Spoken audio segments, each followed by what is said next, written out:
we talk a lot, don't we, about drivers having great moments and bad moments and whatever. We're going to pretend for a moment that instead of working for ESPN, we work in the City of London, and we're going to do some stock watch on some drivers. And our producer Quentin has picked out a few drivers for us to say, are we buying, selling, or holding these drivers? And I love the concept of this because it's purely subjective and it's a bit like playing NFL Fantasy Dynasty. You know, you can convince yourself either way what you're doing. So I'll fire one at you, Laz. You fire one back at me, and we'll go back and forth. I'll fire to you first. A man who's been in the news a lot lately, but just because he's been in the middle of incidents. Carlos Sainz. What are you saying? So I checked, just kind of trying to do a bit of research here, and Sainz is just point scoring over the last few races has been particularly bad. Last time he did it in the Grand Prix was in Canada. He did get points at the Spa sprint race, so there was a slight uptick there. But I think he's been made to look, I don't want to say ordinary because Carlos Sainz isn't. He's a very good driver. But Albon, I think, has exceeded a lot of expectations this year in how well he's gone against Carlos. Now, there's lots of reasons for that. And actually, I think if you analyse each of Carlos's performances recently, there are things that have gone against him, should have gone his way. There were actually way more points that his performance was allowing him to access, but he didn't quite get. But I think there is just this wider kind of thought. Is Sainz really that a better driver than Albon, or is he actually able to match Albon? And for that reason, if I think everyone else right now probably would be selling Carlos Sainz stock if we had this imaginary market. So I'd probably jump in on that and try and sell some before the price goes down too much. But maybe the thing with Carlos is that he is a very intelligent driver. He's a very solid driver, and I do think he'll get it right. And I think when you have a rules reset into 2026 as well, that'll be his opportunity to level up with Albon and have a level playing field, which coming into the team this year perhaps he hasn't had. But I'd say right now I'd be selling Carlos. Interesting. Yeah, I think I would agree with that. I mean, yeah, I think everything you've said is fair. And I've got to say, this season has been great if we're talking stock for Alex Albon. It's really, I think every year he bolsters his reputation, but it's massively bolstered the way we should view him because he's, what he's doing against every teammate he has is pretty remarkable. I've got to fire one back at you. Isack Hadjar, I feel like this is a much easier one. Yeah, I feel bad for you because this one is about how great pretty straightforward. I'm buying as much Isack Hadjar stock as I can get. I'm actually selling other stock to buy more Isack Hadjar. Remortgaging the house for Isack Hadjar. I think he's great. Obviously, slightly tougher weekend for him, but that was relative to getting a podium at Zandvoort. And I think we've seen so much from him, especially since kind of the Monaco onwards. He just really stepped up into a really great place, and clearly has a great future ahead of him. Whether that future will be great if he steps up to Red Bull, maybe I'd be a bit more reluctant to buy. But out of all the drivers we've seen, maybe he is the guy who can kind of stop that curse of being Max Verstappen's teammate. I don't know. Well, we talked about definitely. We talked about this last week, didn't we? How actually maybe that is the perfect time to go in 2026. And I think actually Hadjar said something. So I wasn't following all the media day stuff because I wasn't at the track at Monza, but he said something similar. Like he was very open to the idea of going to Red Bull. He said, "Well, if it's next year, it's great." What I wouldn't like to see is them put him in this year. As tempting as that may be because of Yuki's struggles, that's where I think there's a potential of burning him out. But I think next year is actually, in a way, if you're going to make the step to Red Bull, and that is his career trajectory considering where he is, you go next year. Yeah, I agree. Keeping it with the rookies, and this I think is another easy one. Last time it was buy, and I think it might be the same. Gabriel Bortoleto, what are you saying? Yeah, I've been buying Gabriel Bortoleto stock ever since we last spoke. I think about this. You've been nothing but Bortoleto stock, have you? I like to think it's added to some of his confidence behind the wheel, but I can't take any of the credit. I have heard that. He only stepped it up once he knew that that we were invested. But full credit to that guy. He's been fantastic. 100%. I was actually, because I suggested that we talk Bortoleto. I hadn't realised we'd already said last time round that it was an upward trajectory. So I think he's fantastic. His qualifying performances against Nico Hülkenberg, arguably I think makes him the standout rookie ahead of Hadjar. So yeah, if you're remortgaging your house for Hadjar, I'm probably doing the same for Bortoleto. Well, hopefully we'll have a nice house off the back of that. Yeah. Okay, right. So now you've got a tricky one where you might say some slightly negative things.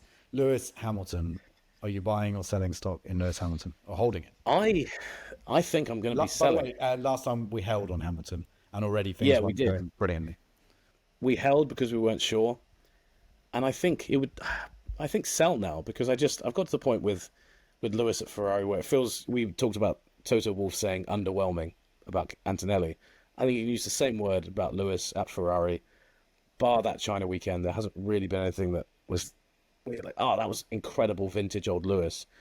And it also just doesn't feel like Ferrari's really in a place where for the time being we're going to see a huge amount from them. And if we do, I think Charles Leclerc's the guy doing it. He's been the guy getting the podiums in Grand Prix. He's been the guy getting, he got pole position earlier in the season. So I don't, at this point, if it's are you buying stock in Lewis Hamilton in 2026, I still don't know. Because I don't know whether Lewis, has kind of bitten off more than he can chew with this Ferrari thing. It doesn't, we've talked about this before, haven't we? But it just does not feel like everything on both sides, I'm not blaming one side over the other, doesn't feel like everything has clicked together in the way it needed to do. With Lewis coming in, with everything he brings with, with his experience, but also with the ego of a 7-time world champion and everything Ferrari needed to do, which maybe, to adapt a little bit to that. And it feels like something hasn't quite clicked. And there's obviously, some frustration behind the scenes. He did seem happier in Monza. I mean, he joked at one point, he's like, okay, I spent all this time dreaming of being in Monza. I'm bloody wearing blue instead of red, which I thought was quite funny. I did feel for him on that. So I was kind of like, imagine if he wins this race and he's stood on the podium, in a blue race suit.